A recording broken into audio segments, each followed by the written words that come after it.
was targeted at the local level, and it had a big component of aquaculture development that supported fish pond,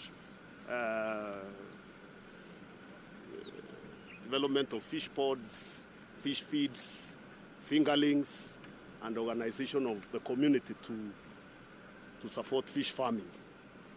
And as has been observed by those who spoke before me, there were gaps within that project, especially on the marketing and processing side. And this project is therefore intended to expand what was done and at the same time sort out those gaps that were there in terms of supporting the marketing bit of it, the infrastructure for processing that was also missing. That is what this project is all about. You have already been told how many counties are involved, counties both in central and eastern Kenya and western Kenya that have been selected to spur this project. Of course, we have many other projects. There is no part of Kenya that is not covered by projects. So don't keep asking why those particular counties. Because there are other counties also being supported by another project. And there are other counties being supported by another project. So the way the projects are structured and spread, there is no particular part of this country that is not supported. And counties choose the value chains they want supported in their own areas. Some would want livestock because that is their mainstay. Others would want dairy because it's their mainstay. Others would want fish. Maybe it's their mainstay, or they want to start. They think that is where they have a niche or they have a gap. So that is why we are here, and therefore, basically, this is a ceremony to launch vehicles that are going to be used by the counties to supervise, to do the field work that is required to make these projects successful, provide the mobility that is required. Esther has given you most of the details, and therefore what we are going to do is just have this speech circulated to you so that you can be able to pick the details that may be missing from whatever else we have said. That is the first program we wanted to launch this morning, and I'm sure we will flag off the vehicles as we leave to send them to the counties. And I'm happy to see that there are county representatives here who have come to pick these vehicles. And as you have been told, we hope that these vehicles will be used for this project. These vehicles are not going to be personnel vehicles for transporting you from your home to your office. They have been bought for a particular purpose for which we expect they will be used for. And indeed, we are going to do monitoring and evaluation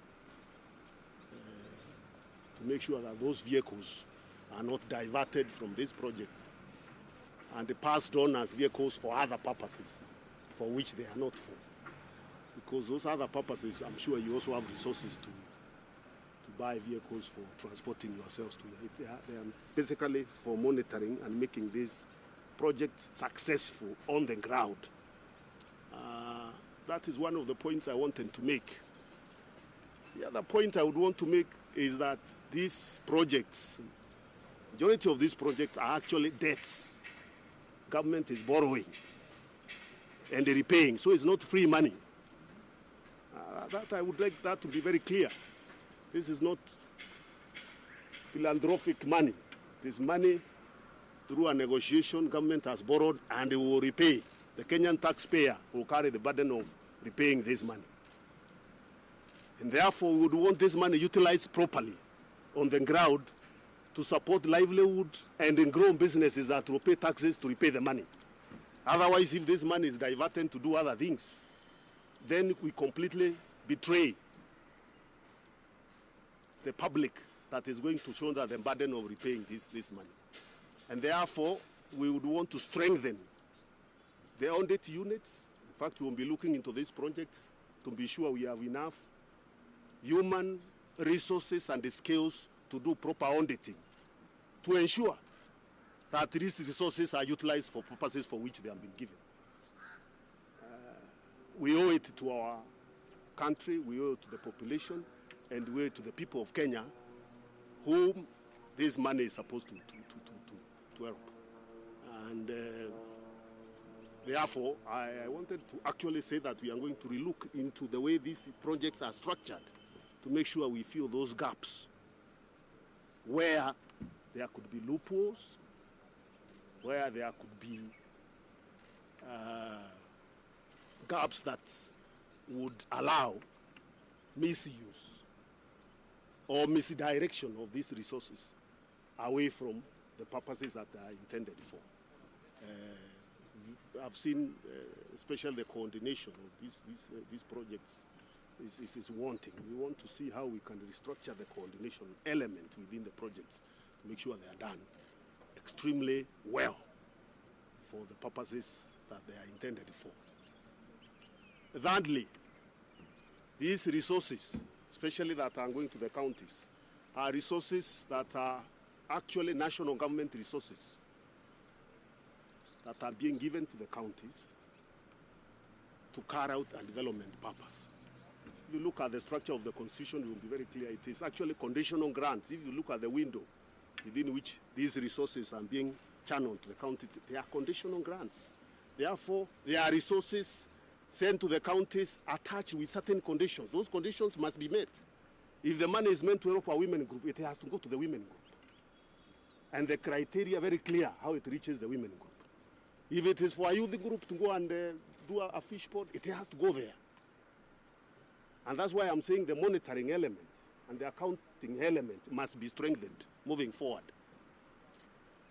The other point I want to say is that we have also seen counties launching these projects and passing them as county projects, and even using those forums to criticize national government, saying national government is not effective,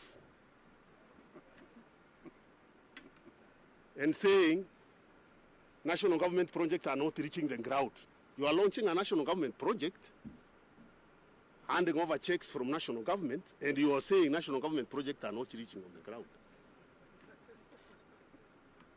It is stupefying and totally bizarre. I saw that happening in Imeru yesterday, where NARIC project checks were being given to groups.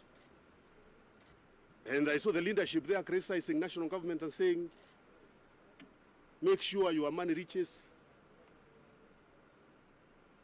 the farmers the way this money is reaching, the way this money we are giving is reaching. I really want to discourage you from that approach because it's not going to work. We are not saying national government shouldn't be criticized or questioned, but if the national government has facilitated those resources and organized and make sure that money is there, now your work is to distribute the money, I would think you would say that this is an example of a very successful national government initiative that is reaching those women groups and those groups you are giving the money. And we would also want to encourage that our development partners who are supporting us in these projects, the national government, be also participating in those projects at the local level. National government officers down there are the eyes and ears of the national government, which is the guarantor of this project and which is the one that is repaying these projects. We want to see GAO officers that are at the local level participating in the project so that they can also be helping us in monitoring and ensuring that these projects reach the people, and so that when we are writing reports, we have accurate reports that actually indicate that these resources are reaching the people. So when we are restructuring the monitoring and the evaluation program, we want to, at that level, those officers who are there to be part of it. I don't see why they are kept away. They are kept away from the project. Therefore, they don't know, and when it is being passed, it's being passed as if the national government is not part of it. So I thought that it's very important I say that point. We are not saying don't be happy or proud about what you are doing, but please be happy and proud about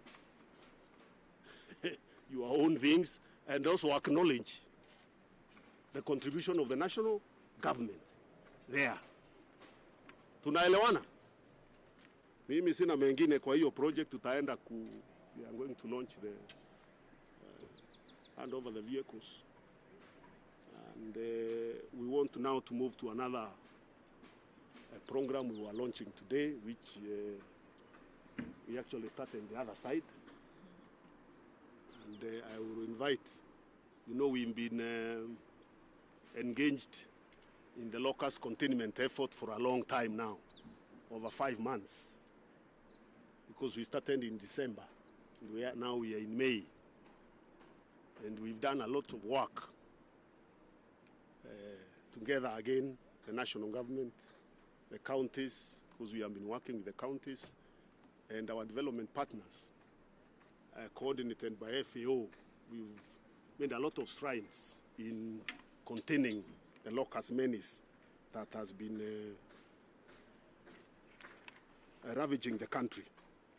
And we've been giving you reports on the progress, and we would want to say that we've done extremely well. At one point, locusts were reported in 27 counties. Right now, they are in less than 5 counties. That tells you our containment efforts have been very successful. In fact, I would say from the latest reports, they are largely in, remnants. Remnants of locusts are in Marsabit, Turkana,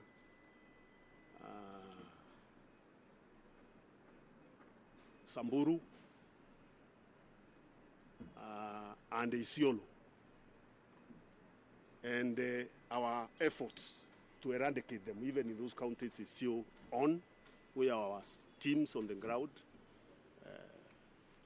spraying and monitoring and giving reports, both ground spraying teams and also aircrafts that are spraying and also aircrafts that are doing surveillance.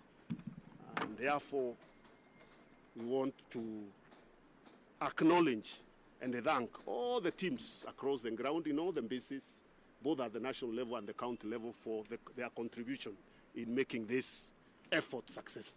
We also want to thank our development partners for the support they have given us this far, sometimes in helping us mobilize resources from other development partners and also providing us with personnel and expertise to work together with our own expertise in our ministry to drive this intervention project. And we are announcing today now we've reached our watershed in this fight, where now we are launching an assessment team that is going now to go on the ground to assess the damage and give us a report so that we can be able to work out on the interventions that are intended to support livelihoods and families and people who have been affected by the locust invasion. I know we've been telling you we are going to do the assessment, and we've been changing our goalposts, but the change of goalposts is not intentional. It is the preparation and the work needed to get the resources and get the right people to go and do this work. So we are pleased to announce that actually today this work starts, and FAO, our partners, have been able to recruit the Red Cross, the Kenya Red Cross, who have already started the preparatory work to send the teams on the ground how we are going to do this work. I want to thank FAO again for this work and also welcome the Red Cross as our new partner in this assessment work. And this assessment work is going to involve also assessing the impact of our intervention so that we are able to have a feedback. We are able to know, did we do it very well? Where did we fail? What gaps do we have in the future? What can we do better? So apart from looking at the damage and giving us that report to work out on the interventions, they will also be looking at the work we have done so far and the impact it has also had and the effectiveness of those interventions. So I think it's a holistic assessment that they are going to undertake. And therefore, without much ado, I will just invite Tobias